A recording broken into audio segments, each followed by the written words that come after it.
And here we go. We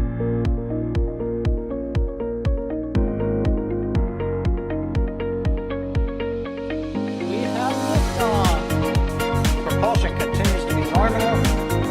R68 chamber pressure looks good. Rolling up. Roger, roll, Atlantis.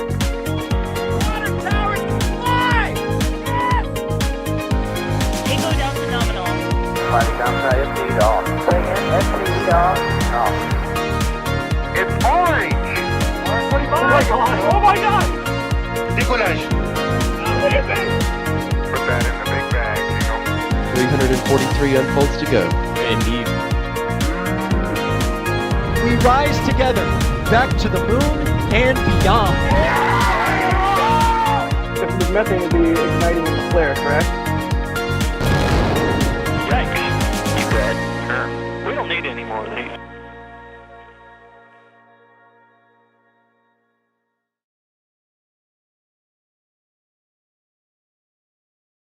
Good evening. You are taking a live look right now at Space Launch Complex 40 at the Cape Canaveral Space Force Station in Florida, where we have a Falcon 9 ready to launch more Starlink V2 mini satellites into low Earth orbit on the Starlink 6-37 mission.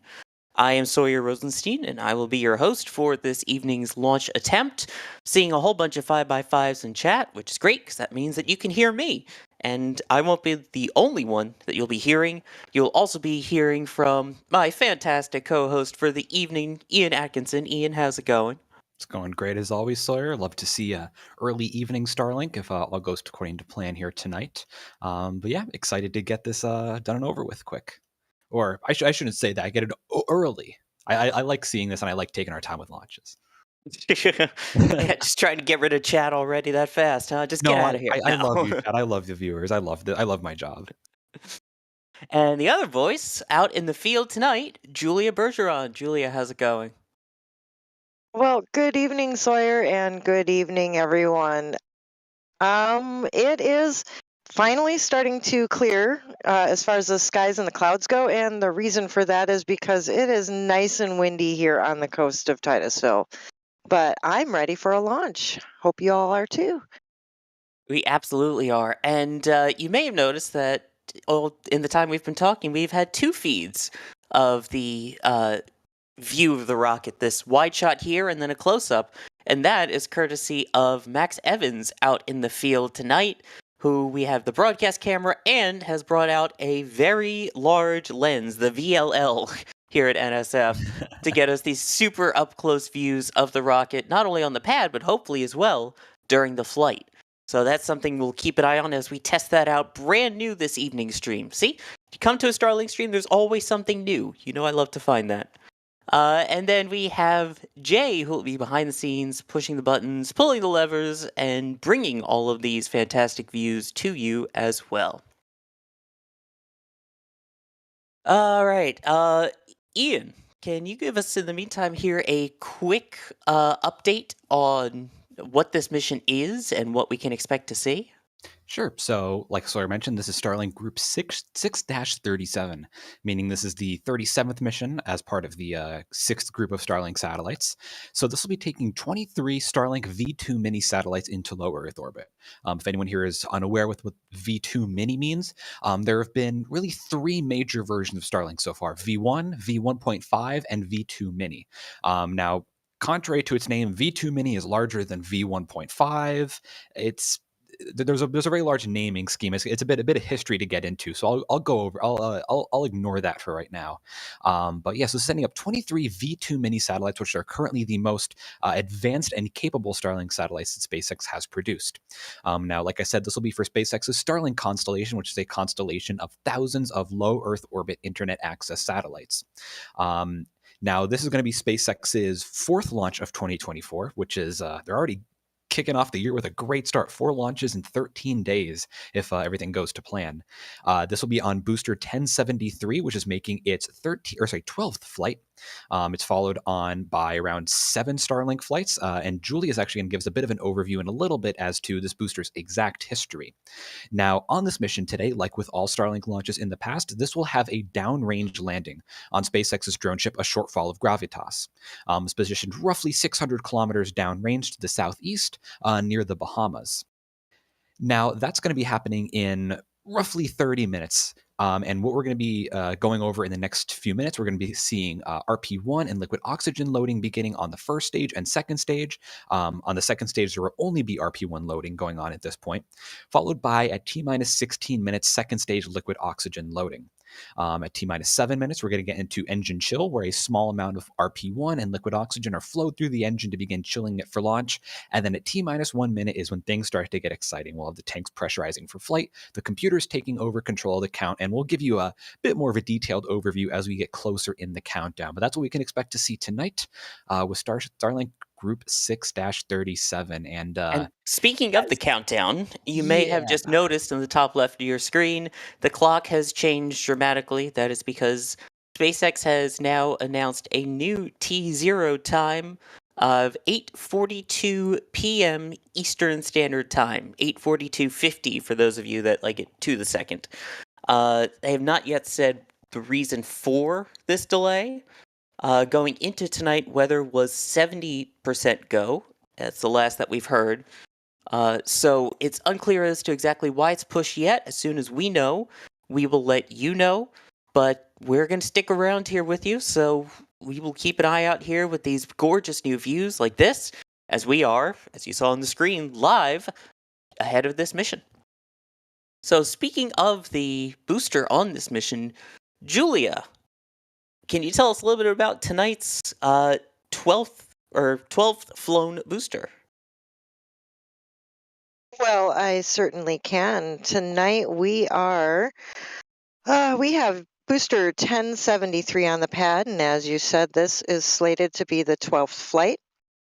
It began its history, ironically, on a Starlink Group 415. It's been a while since we've been at the Group 4s, but that was back May 14th of 2022. We moved on to SES-22 and then back to Starlink for 2 missions. Hakuto R was a landing zone mission back in December. Amazonas, we got a CRS in here, another Starlink, 1, 2, 3, and 3 other Starlinks before this one.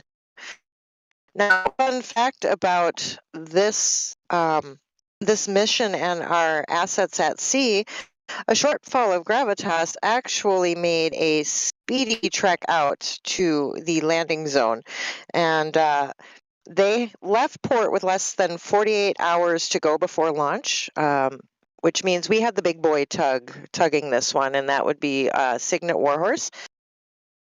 Let you know that Alex was pretty much about to have a heart attack because ASOG was still in port with only 2 days to go, less than 2 days to go before launch. So we were debating whether or not we'd have a landing zone Starlink, but alas, we are back to water today. Well, hopefully on a barge in the water, not in the water itself, but yes. Yeah, we had enough heartbreak with 1058, so we're going to land on that barge in the water today. Exactly. And while we're discussing that, Julia, do we have any update on what the status is of just read the instructions? I've seen a few people asking about that, including River Dave. The status is it is still receiving what appears to be scheduled maintenance up in the Carolinas. So when we flew, it didn't look like 1058 really did damage to the deck when it toppled.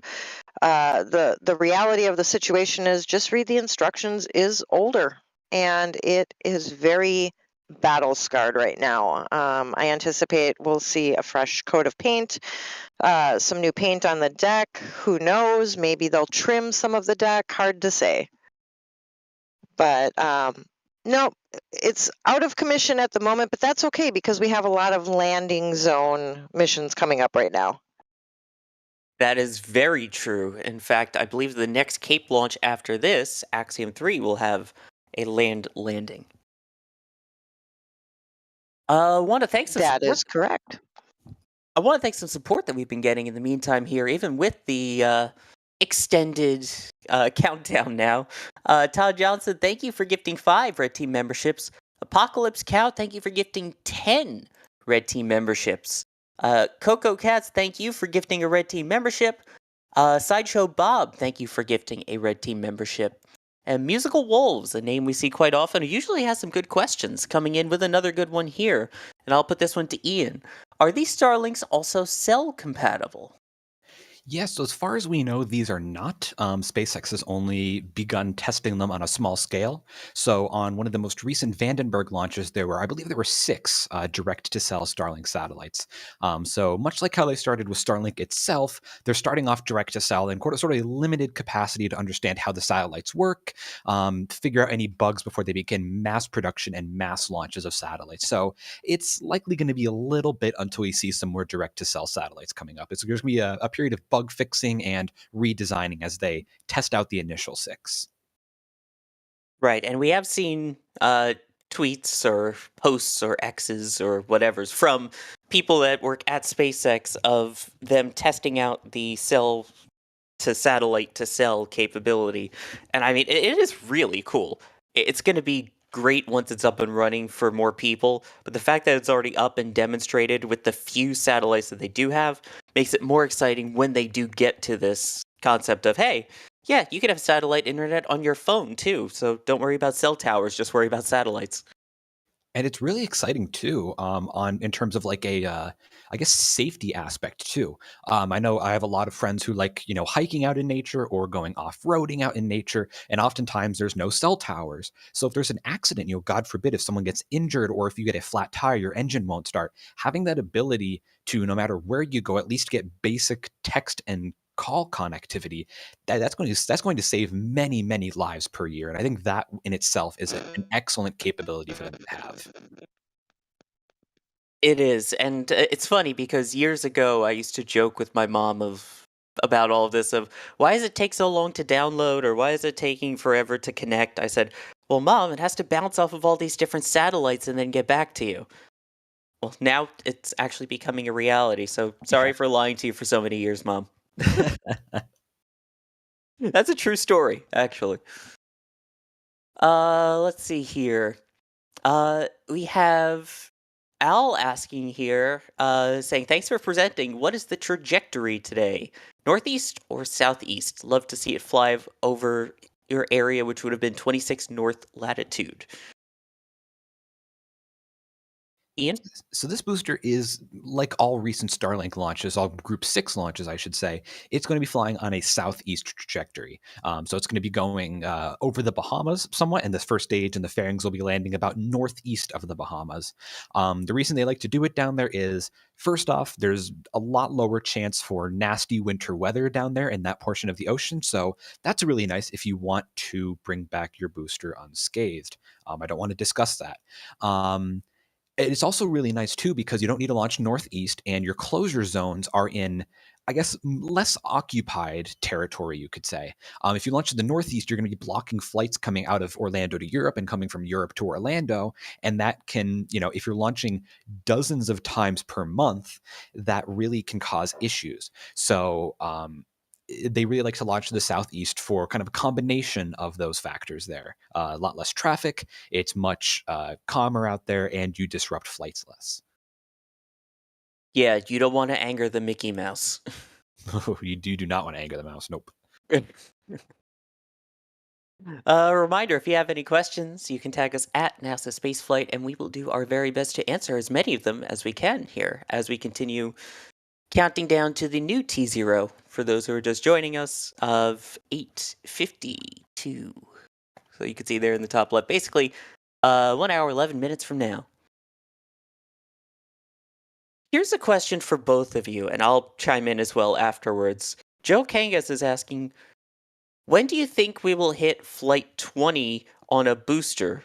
and they say which booster, following the loss of B-1058, which still hurts to say. B-1058, for those unaware, landed successfully 19 flights, and then as it was being brought back into port, it encountered some weather and basically snapped and tipped over. So, I hate to send it over to Julia with the bad news first, but Julia, how long do you think it'll be before we now see a Flight 20? Well, it in theory would be booster 1060, which would be making its 19th flight really soon. Hopefully, okay, in about a month-ish, within this month, I bet. So I'd say within 60 days, we should probably have a 20th flight booster, 60 to 75 days. Ian? Oh, wait. Alex just broke my heart. Oh, Hmm. I don't know why I thought 1060 had its 18th flight. So I'm going to have to say, wow, Alex, 80 days from now. That's optimistic. I'd say, yeah, within the about next 3 to 4 months, maybe. Honestly, maybe like early summer. I could see flight number 20 coming along, maybe midsummer. And I think, yeah, it's gonna be either 1060 or 1061. They are both tied right now at 17 flights each. Actually, 1060, 1061, and 1062 all have 17 flights. So really, I think any of those three will reach 20 first. There's some boosters, really quickly behind it. Booster 1067 has 16 flights. That's arguably a newer booster, so it's not too risky to say that that booster is easier to refurbish. It may have quicker turnaround times compared to the older boosters. So it's a battle of the 60s, I guess. I don't even know what that means, but yeah. right. And then the other thing to keep in mind too is the fact that following 1058, they mentioned that that was one of the boosters that had the older landing legs that might not support that type of weather as well in terms of keeping the booster level. So the higher the number on that booster, probably the better chance there is that it'll have those upgraded legs and might have a little more stability in case of poor weather. But I'm going to go ahead and guess that it would be probably, I'll go April. I know it seems far-fetched and there's a lot of Starlink missions, but given the other high-profile missions that are thrown in there too, I think they're going to want to get the other ones up to 14, 15, 16, and then start pushing and kind of get them all to 20 and keep going from there. That's just my guess. I would agree with that. It seems that SpaceX isn't really trying to, push one or two boosters super far. I mean, like I said, 60, 61, 62, all of 17. We have 67 with 16 flights, 71 with 13, to 63 with 15. They seem to be kind of just pushing them as they're ready, kind of bringing sort of like a rising tide raises all ships kind of thing. It seems like they're just slowly getting the whole fleet up and up. And that's good because it gives you a lot of data between different boosters so you can learn a lot faster rather than just pushing one individual booster a lot and leaving the others in around 10 or so. Exactly. And really, just to look back on it, how crazy is it that now we're looking and we're like, oh yeah, this booster might reach 20, this booster might reach 22.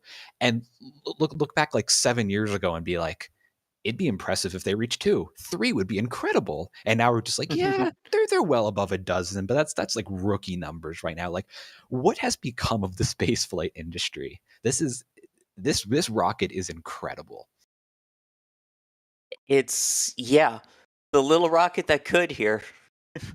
I still remember seeing it for the first time back in what was it, 2012, and going, this is going to be our future for launching stuff. And yet it's evolved so much. Sorry, Julia, go ahead. I was just going to say, I started watching the all hands meeting, and every time they show the first time that a booster lands, I'm reminded how crazy that is. And that wasn't really that long ago. I mean, maybe it was, but it's just so emotional to see the SpaceX teams cheering for that first one. And there may not be as many people watching at Hawthorne, especially for all of the Starlink launches nowadays, but you know darn well that the folks who are in the factory watching, standing out on Cape watching, they're all still cheering just like it was the first time. Yeah, and thinking about, I remember watching 1021 5 for the second time on SCS 10.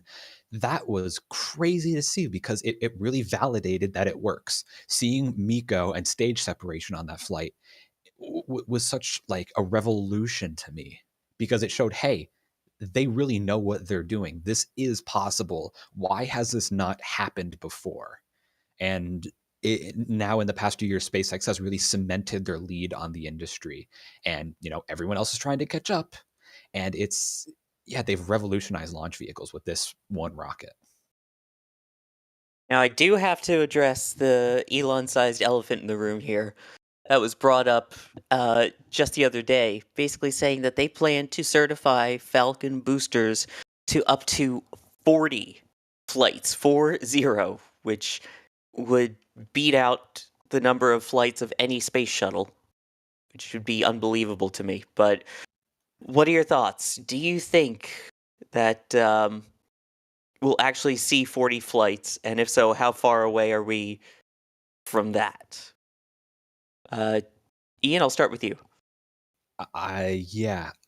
For 40 flights. So the 1060s are approaching 20, and they began flying in, what was it, late 2020? Was it? I think the 1060s began flying, so it was about three years to get to this point.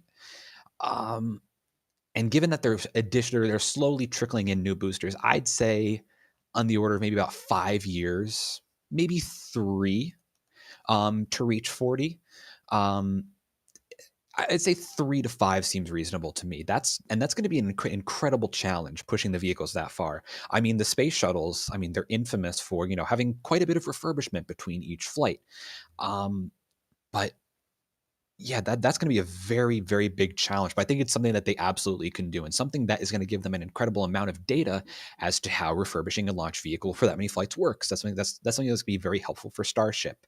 And yeah, like you mentioned, Sawyer, no vehicle. So Discovery, which is of course the best space shuttle, that only reached 39 flights, followed somewhat closely behind by Atlantis with 33, then Columbia with 28. So they've got a long way to go to beat the shuttles. But that's going to be a big challenge, but something I think that they can do. Yeah, that I'm going to ignore the fact that he said Discovery is the best shuttle. It was quite a workhorse. It did some remarkable things, but Team Endeavor all the way still. No, I have a lot of respect for Endeavor. I mean, I have respect for every single space shuttle, even Enterprise, even though it didn't fly in space. But yes, it's this idea though of 40 flights. Julia, do you think we're talking crazy here? Because I know Elon loves to go for very extreme with his numbers here. Or do you think we'll actually see this sometime in the near or distant future? Oh, that is a tough question. And like Ian said, it took us 3 years to get to this point. And we don't know how many checks and at what points they're going to decide to do the checks on these boosters, just to kind of keep them, shall we say, certified for launch. I imagine the first booster to hit 20 is probably going to be delayed on its 21st flight because they're going to want to check into it a little bit. But I'd say if so, probably another 3-year cycle. Could they do it? I think they can. I mean, I've spoke to people who work out there on Cape, and some of them say the older boosters actually are easiest to turn around because they know each of the boosters' quirks, and it's kind of like driving an old truck. So they're comfortable with working on them and getting them ready for the next launch. It's not outside of the realm of possibility if we keep this cadence up. and keep turning around the pad and the drone ships as fast as we have, I think it's possible. That's a really good point. I like that analogy with the old cars. I mean, you see a lot of these old cars still out there at the car shows, driving around, souped up, all of that. And they just keep it going by replacing little pieces here and there, fixing the spark plugs, upping whatever you got to do. I'm sorry, I'm not a super car person. But regardless, you get to that point and it's still the same vehicle. You just keeps on running beautifully with little love and maintenance. And that's where we're at with these older boosters right now. So I think we're going to get there. I don't think it's You going to be know this year. what? So here's a question to put out in the ether, and maybe someday we'll get an answer, but I wonder how many of the Merlins on 1058, if any, were from its first flight. Because for me, I wonder what is the longevity of Merlins and how often will we be getting shipments of those to replace for 40 potential flights on a booster? Just putting that question out to y'all. That's a big question. I mean, one thing that we were able to see, unfortunately, from our aerial footage of the booster coming back, you could see inside some of the engine bells, and they had that white marking in them, which means that they've flown before. Especially those center engines and the ones around it, you kind of see those which are used more get scorched a bit more. So they're pretty well flown. How many times, though, is yet to be seen, but I'm very interested to see how many of them they're actually going to be able to do in terms of reusing engines for those 40 flights. I would like to see, in addition to that, just, of course, it's proprietary information, but I'm very curious as to what the engine swap over time graph would look like. I'm sure for initial missions, they were often swapping out engines. But I'd like to see how now at this point that now they've gotten the information on how the engines operate, kind of their limitations, parts that break and wear out quickly. I'd like to see how it's kind of dropped down over time and how often they swap out engines or landing legs or grid fins. I think that'd be very interesting to see. I agree. I do want to take a second here and thank some people who have been supporting us through here. Bideford gifting 10 Red Team memberships, trying to get NASA Spaceflight Official to leak. Obviously, it didn't work, but 10 people got the membership, so thank you for that. And then Blushy Boy gifting a Red Team membership. We've got Astro Knucklehead saying, why no TPS on OLM? Sawyer beware, many Chris on SBL. Apple pie never made anyone angry, but remember, crisscrossed apple pie. I feel like it's a code. Ugh. Anyway, thank you very much for the support, though. I think there's a pun in there, so I'm just gonna grumble. Steve, thank you for gifting 5 Red Team memberships. High Frequency Hertz. Here's a good one. We had the delay there saying, would they drain the tanks until the new T-35? And the answer has to do with when they actually started fueling. They did not begin fueling for tonight before they delayed the launch, correct? Yeah, as far as we know, there was no propellant loading. And Speaking of delay, yes, Yeah. we do have to note that tonight the launch has officially been marked as a scrub. So, per the SpaceX official website, SpaceX is now targeting Sunday, January 16th for this launch of 23 Starlink satellites to low Earth orbit. Liftoff is targeted for 7:27 p.m. Eastern, with backup opportunities available until 11:25 p.m. Eastern. Oh, So well, it that's is 2 in a officially a row. scrub. 2 in a row. Yeah, it's unfortunate, but that means that we will just have to come back for another attempt of the launch. Which, as mentioned, again, tomorrow, 7:27 p.m. is the next targeted time. However, that is not the final stream of the evening. There is still another launch scheduled for tonight, this time out of Vandenberg Space Force Base. So we'll be live once again for that Starlink mission. And that is going to be Starlink carrying 22 satellites out of Space Launch Complex 4 East. They're targeting 12:59 a.m. Pacific time, which would be 3:59 a.m. Eastern. So keep an eye out for that, and that is mission 7-10. All right. So hopefully y'all can stay up a little bit. It's about it's about 6 hours from now or so. Oh no, I can't do anything about this. About 8 hours from now. So yeah. Hope y'all can stay up. Hopefully you can stay up, and if not, when they go for this mission again, we will once again be live too. So I want to thank everyone who joined us here tonight. Thank you for joining us, Ian. Thank you. Glad to be here, even though it was shorter than we hoped and we saw no launch. But there's always tomorrow. Exactly. And thank you as well for joining us from the field, Julia. You're so very welcome. My guess, if I had to hazard a guess, and this is just my own guess, is winds may have affected tonight's launch here on the coast. But I will be ready, and I will see you all for Sunday Fun Day tomorrow. There we go. Yes, looking forward to that. And the official SpaceX tweet that was just put out did not include a reason as to why the delay as well, just saying now targeting Sunday, January 14th for Falcon 9's launch of 23 Starlink satellites from Florida.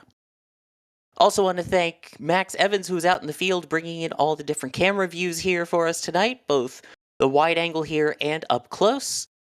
And then, of course, to Jay, who's been pushing the buttons and pulling the levers to bring these views to you on screen as well. I'm Sawyer Rosenstein. I have been your host for this evening. Thank you so much for joining us. And don't forget the Starlink 7-10 mission coming up in about 8 hours from now. We'll see you then, and if not, we'll hopefully see you back here tomorrow for the next attempt for this mission. Good night, everybody. And here we go.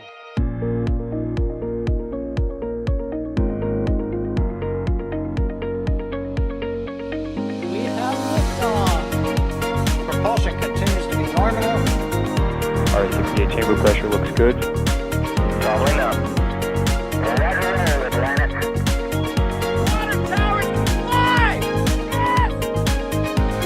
Echo down to nominal.